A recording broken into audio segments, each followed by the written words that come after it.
Assalamualaikum warahmatullahi wabarakatuh. Salam sejahtera, salam sehat untuk kita semua. Perkenalkan, saya Saiful Bahari, dosen tetap pada program studi ilmu politik Fakultas Ilmu Sosial dan Ilmu Politik Universitas Sumatera Utara dengan nomor induk dosen nasional 004099907. Saat ini saya sedang mengikuti sertifikasi dosen yang diselenggarakan oleh Kemendikti-Saintek tahun 2025. Saya akan melakukan penyusunan dokumen pernyataan diri dosen dalam unjuk kerja Tridharma Perguruan Tinggi atau PDDU-KTP. Pada kesempatan ini, saya akan memaparkan salah satu mata kuliah yang saya ampuh, yaitu Pembangunan Politik. Saya mengajar mata kuliah Pembangunan Politik pada semester genap tahun 2024-2025 dengan bobot 3 SKS, dan Pembangunan Politik merupakan mata kuliah wajib pada program studi ilmu politik. Adapun deskripsi mata kuliah Pembangunan Politik membahas tentang teori dan studi kasus dalam membahas secara komprehensif hubungan antara proses politik dan proses pembangunan dan dinamika politik, teori pembangunan politik, indikator modernisasi politik, budaya politik, lembaga politik, proses konsolidasi demokrasi, dan legitimasi stabilitas pemerintahan di dalam kerangka ilmu politik. Mahasiswa juga belajar bagaimana kaitan pembangunan dalam politik, melihat bagaimana tantangan yang dihadapi dalam proses konsolidasi demokrasi, budaya politik, serta partisipasi politik dalam konteks kontemporer. Perkuliahan Pembangunan Politik diselenggarakan dan didesain dengan pendekatan blended learning, yaitu perpaduan antara luring dan daring, melalui platform resmi Universitas Sumatera Utara melalui kelas.uso.ac.id. Metode pembelajaran pembangunan politik yang saya gunakan melalui pendekatan DIA, Delivery, Interactions, dan Assessment. Metode pertama, delivery. Bagaimana saya menyampaikan mata kuliah pembangunan politik yang saya ampuh ini dengan salah satu buku referensi yang wajib dimiliki oleh mahasiswa, yaitu buku Gabriel Almond dengan judul Kooperatif Politik. Kemudian yang kedua adalah interactions. Bagaimana saya berinteraksi dengan mahasiswa? Yang pertama, menggunakan sistem diskusi dua arah atau maupun diskusi tidak langsung. Saya menggunakan dua metode, yaitu sinkronus dan asinkronus. Secara sinkronus, saya akan menggunakan Zoom, Google Meet, sedangkan asinkronus saya akan menggunakan diskusi secara tidak langsung dengan email, grup WhatsApp, dapat menghubungi secara tidak langsung dalam pembelajaran yang kurang dipahami di dalam pembangunan politik ini. Kemudian absensi, materi, dan tugas dapat diakses di e-learning. Kemudian saya juga akan menggunakan Google Classroom untuk dapat berinteraksi secara tidak langsung di dalam mata kuliah pembangunan politik ini. Selanjutnya, yang ketiga adalah assessment. Saya di awal perkuliahan sudah menyepakati dalam kontrak perkuliahan dengan mahasiswa bahwa komponen yang saya gunakan di dalam mata kuliah pembangunan politik ini, yaitu pertama, tugas individu sebanyak 20%, yang kedua ada kuis sebanyak 10%, yang ketiga ada ujian tengah semester sebanyak 10%, yang keempat ujian akhir semester bobotnya 10%, yang kelima ada case methods yang bobotnya mencapai 20%, dan yang terakhir adalah project based learning yang bobotnya mencapai 25%. Ini adalah akumulatif daripada penilaian di dalam mata kuliah pembangunan politik ini. Model pembelajaran yang saya gunakan ada dua. Pertama adalah case methods, yang kedua adalah project based learning.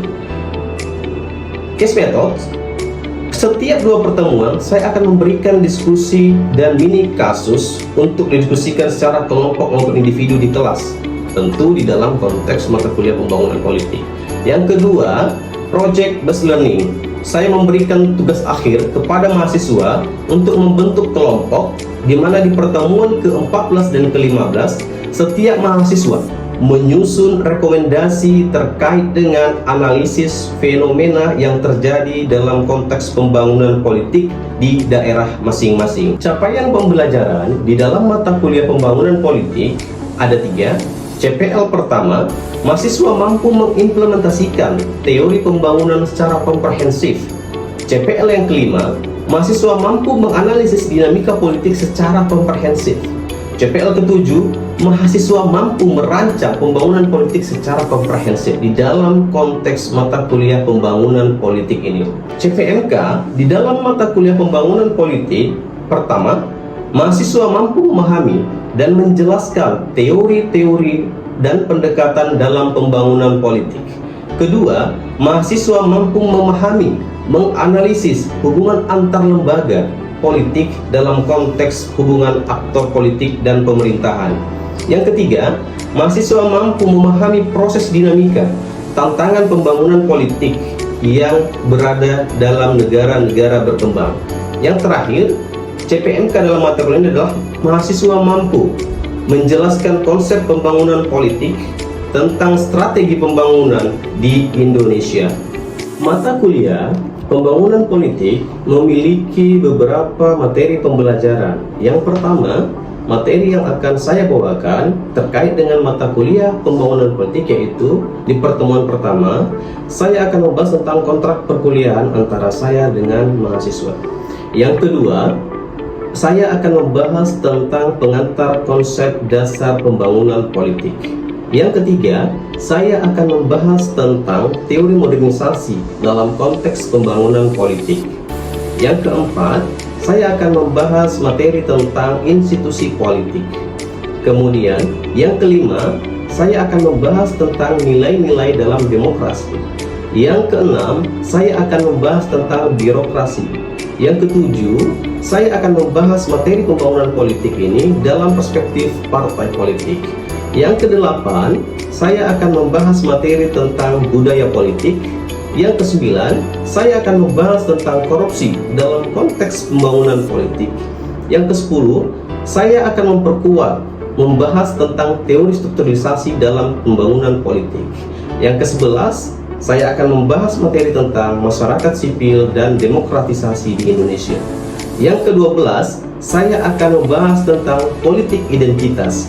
Yang ke-13, saya akan membahas tentang hak asasi manusia dalam konteks pembangunan politik. Yang ke-14, saya akan membahas tentang partisipasi politik dalam pembangunan politik.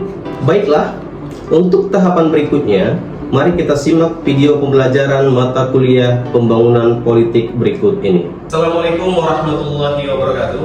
Waalaikumsalam warahmatullahi wabarakatuh. Apa kabar teman-teman? Sehat? Sehat. Baik, alhamdulillah kita bertemu kembali di mata kuliah pembangunan politik. Sebelum kita memulai perkuliahan pada hari ini, mari kita senantiasa memanjatkan doa supaya kita mendapatkan keberkahan dari Allah Subhanahu wa taala. Berdoa dimulai menurut agama dan kepercayaan masing-masing. Selesai. Baik teman-teman, kemarin kita sudah membahas tentang bagaimana partai politik dan pembangunan itu sendiri. Ada yang masih ingat tentang materi kita minggu lalu? Atau sebelum kita lanjut ke materi ini, silakan teman-teman mengisi absensi terlebih dahulu di absensi 1usuk.ac.id. Silakan.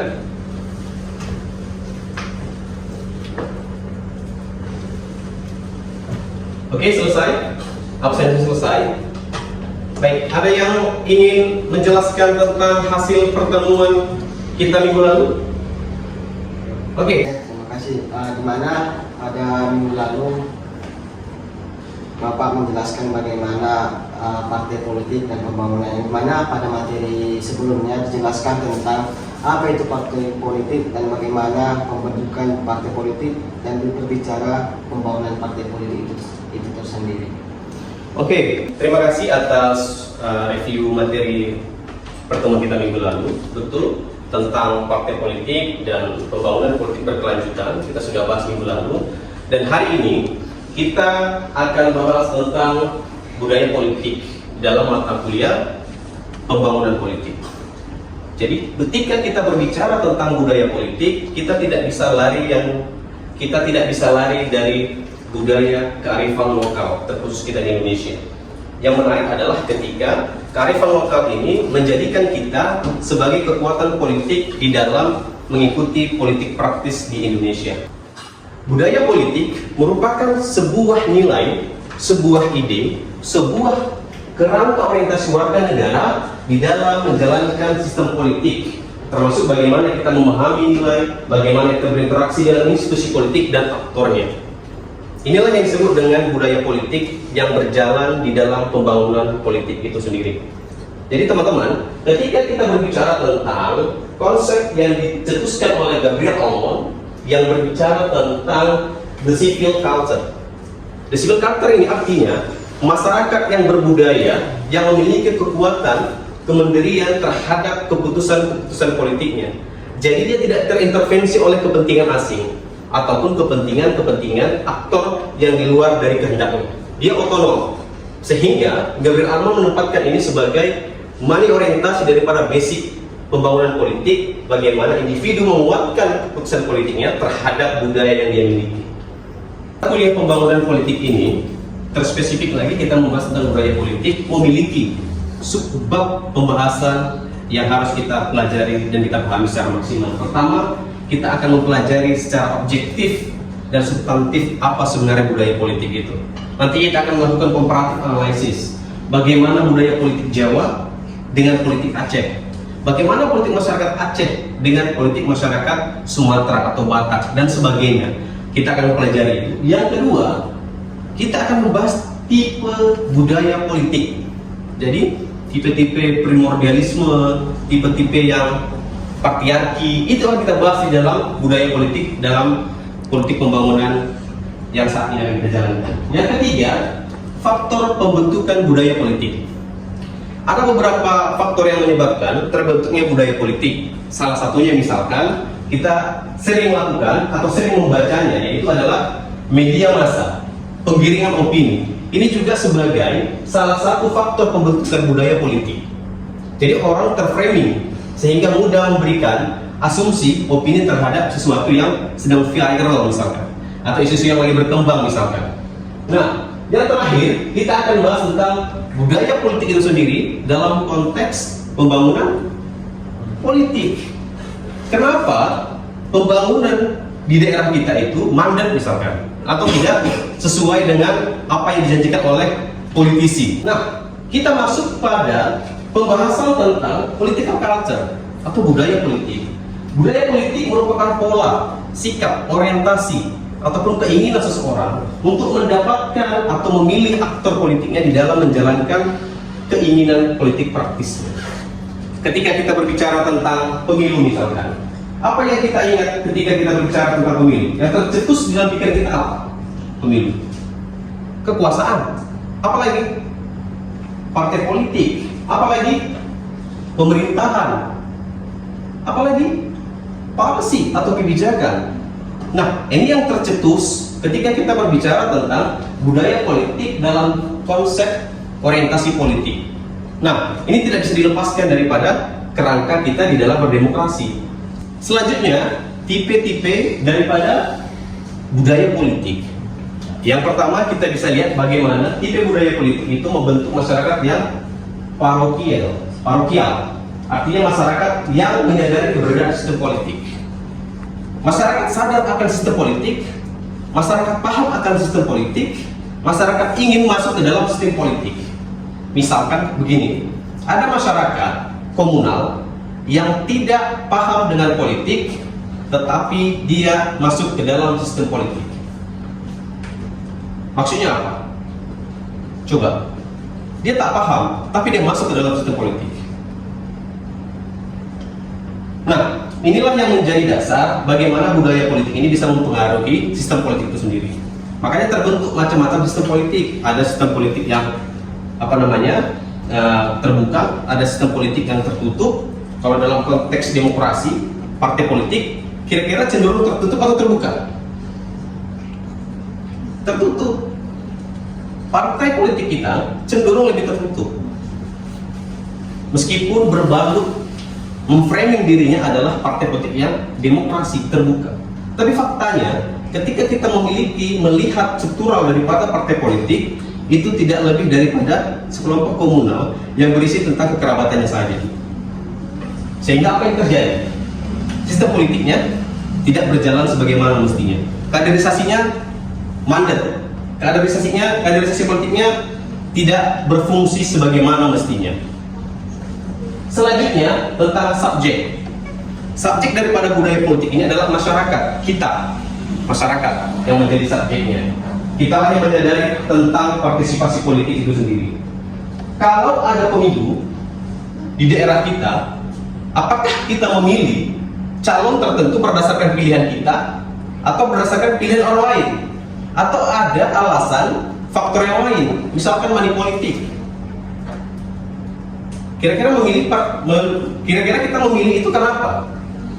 Apakah kita tracking dia, memiliki kaderisasi, memiliki kepemimpinan yang bagus, atau kita memilih dia karena pilihan daripada ketua RT misalkan, atau kepala desa, atau orang tua kita, atau karena duitnya? Nah, kita sebagai subjek masyarakat selalu menjadi korban daripada sistem politik itu sendiri. Kemudian yang terakhir adalah partisipan. Partisipan ini adalah masyarakat yang aktif di luar di dalam mensupport sistem penyelenggaraan daripada sistem politik. Apa contohnya? Contohnya misalkan adalah NGO, masyarakat sipil. Dia tidak masuk ke dalam sistem partai politik, tetapi dia menjadi motor daripada supporting system, mengawal daripada terjadinya kebijakan-kebijakan atau keputusan yang diputuskan oleh partai politik. Inilah yang disebut partisipan di dalam budaya politik. Yang ketiga adalah faktor pembentukan budaya politik.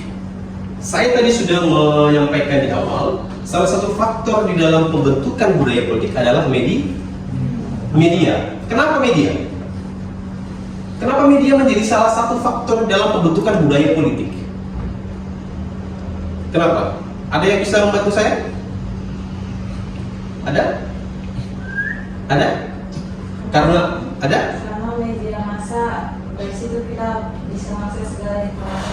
Karena media massa memiliki akses informasi yang cepat, apalagi di zaman digitalisasi ini. Masyarakat mudah terbentuk mindsetnya hanya karena dia melihat misalkan TikToks, atau bisa melihat berita-berita viral, atau hanya membaca media-media ekstrim, dia langsung terbentuk. Dan terkadang itu menjadi opini tunggal, seolah-olah menjadi pembenaran. Nah, hal kondisi seperti ini sebenarnya tidak bisa dijadikan sebagai landasan di dalam menentukan keputusan. Terakhir, tentang budaya politik dalam pembangunan politik. Apa itu budaya politik dalam pembangunan politik? Pertama, partisipasi politik yang aktif. Aktif nggak kita dalam memberikan pandangan terhadap isu-isu sosial kita? Aktif tak? Salah satu contoh aktif dalam partisipasi adalah memberikan masukan kepada pemerintah. Bukan hanya mencoblos di bilik suara, bukan hanya ikut di dalam kampanye politik elektoral, tetapi ikut di dalam mengontrol pemerintah, memberikan saran melalui opini, menulis, kalau kita sebagai mahasiswa menulis, atau kemudian orasi, atau kemudian ikut melaksanakan audiensi terhadap kelompok kepentingan, pengambil kepentingan. Nah, itu salah satu bentuk partisipasi kita. Nah, inilah budaya politik yang harus kita kuatkan di dalam kerangka berdemokrasi. Yang kedua, misalkan legitimasi terhadap institusi politik. Siapa institusi politik kita? Partai politik, betul ya? Legislatif, eksekutif, lembaga politik tidak? Iya, sebab puncuk daripada kepemimpinan eksekutif dipilih melalui pemilu. Nah, ini institusi politik, legitimasinya berapa kuat? Tergantung partisipasi politik yang kita lakukan. Bukan hanya kepada proses pencoblosan, tetapi pada proses pengambilan keputusan. Misalkan begini, ada satu peraturan daerah atau ada satu undang-undang, ketika sebelum itu diputuskan, harusnya ada proses yang harus dilalui. Salah satunya adalah uji material pada publik. harus ada uji materinya kepada publik, harus ada diskusnya, FGD-nya kepada publik, harus ada naskah akademiknya daripada kampus untuk memberikan rumusan masukan terhadap kebijakan yang akan diambil. Sehingga ketika itu dilakukan, teman-teman sekalian, maka legitimasi terhadap institusi politik akan semakin kuat. Yang terakhir tentang akuntabilitas dan transparan. Nah, budaya politik kita, mohon maaf sebelumnya, masih jauh daripada akuntabilitas dan transparan. Pekerjaan rumah kita adalah bagaimana ini terjadi dengan menguatkan konsep agile governance, pemerintahan yang terbuka. Dan itu dimulai daripada etik dan moralitas sumber daya manusia. Oke? Sampai di sini ada yang ingin bertanya atau ada yang ingin menyampaikan argumentasinya, silakan. Izin bertanya Pak, pertanyaan saya sesuai dengan apa yang Bapak jelaskan tadi sebelumnya mengenai budaya politik. Saat ini atau selama ini budaya politik kita ini mengikuti orientasi para aktor-aktor politik. Menurut Bapak hal itu bagaimana? Bicara tentang aktor politik, tentu bicara tentang legitimasi politik. Kalau dalam partisipasi politik sebagai budaya kita di dalam melakukan kegiatan sosial itu terpatron terhadap aktor, maka kita tidak seutuhnya menjadi warga atau manusia yang demokratis. Makanya ketika kita memilih pilihan politik, kita ikut dalam berkegiatan demokrasi dalam partai politik, misalkan dalam campaign pemilu misalkan, patron itu boleh saja ada, tapi jangan dijadikan itu sebagai sumber kedaulatan independen yang harus kita adopsi seutuhnya. Harus ada check and balancesnya, bisa saja, tapi tidak harus seutuhnya kita kita ikuti. Salah satu beberapa aktor politik yang sangat kita dalam tanda petik takuti di dalam pengambilan kebijakan adalah ketua umum partai politik, sebab dia aktor pemilik tunggal dalam partai politik. Kebanyakan anggota DPRD misalkan, anggota DPR misalkan, itu mengambil keputusan daripada keputusan ketua umumnya, bukan keputusan daripada konstituennya. Nah, harusnya ketika kita bolak-balikkan ini sebagai sebuah sistem politik yang rasional di dalam budaya politik yang seutuhnya, maka harusnya patron itu adalah konstituennya. Aktor itu kita harus melihat kepada aktor konstituennya, bukan kepada aktor pemilik partainya. Kalau kita ingin memberikan pendidikan budaya politik kepada masyarakat kita. Oke, pada kesempatan ini saya ingin teman-teman mendiskusikan satu studi kasus yang berkaitan dengan peningkatan partisipasi politik. Ada satu contoh kasus, katakanlah si X ingin memberikan partisipasi politiknya kepada salah seorang kandidat di dalam pemilu. Dia dihadapkan kepada 3 pilihan. Pertama, dia dihadapkan kepada pilihan elit politik, yaitu pemerintahan desanya. Yang kedua, dia dihadapkan kepada pilihan politik daripada patron orang tua. Yang ketiga, dia memiliki persepsi sendiri bahwa dia harus memilih berdasarkan karakter kepemimpinan. Menurut kalian, apa yang harus dilakukan Mr. X supaya partisipasi politiknya menjadi partisipasi politik yang berkualitas? Silakan. Untuk kasus yang tadi kita sampaikan, apakah teman-teman ada yang ingin menyampaikan pendapat dari hasil diskusinya? Silakan. Menurut hasil diskusi kami Bang, itu jawabannya adalah yang ketiga, memilih dari keinginan sendiri tanpa ada intervensi, karena dia memilih sesuai dengan track record karakter calon yang mencerminkan demokrasi sesungguhnya. Baik, terima kasih atas jawabannya tentang kasus ini. Saya kira pertemuan kita hari ini kita cukupkan sampai di sini, bahwa sedikit saya review tentang materi budaya politik dalam mata kuliah pembangunan politik ini, bahwa pembangunan politik tidak pernah bisa dilepaskan daripada aktor politik. Oke? Dan budaya politik itu bisa mempengaruhi terhadap politik pembangunan itu sendiri. Makanya ketika berbicara budaya politik, ada banyak faktor yang mempengaruhi, ada banyak tipe di dalam politik itu sendiri dan bagaimana sistem bisa mempengaruhi di dalam pembangunan politik. Saya kira itu untuk hari ini.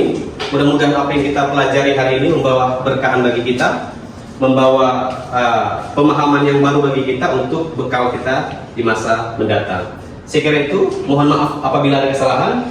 Mari kita sama-sama berlomba dan kebaikan. Wassalamualaikum warahmatullahi wabarakatuh. Terima kasih. Sekian video rekaman pembelajaran mata kuliah pembangunan politik pada program studi Ilmu Politik Fakultas Ilmu Sosial dan Ilmu Politik Universitas Sumatera Utara. Video ini digunakan sebagai salah satu syarat penyusunan dokumen pernyataan diri dosen dalam unjuk kerja Tridharma Perguruan Tinggi atau PDD UKT-PT. Semoga dapat menjadi pertimbangan baik dalam proses pengajuan sertifikasi dosen di tahun 2025 ini. Terima kasih. Wabillahi taufiq wal hidayah. Wassalamualaikum warahmatullahi wabarakatuh.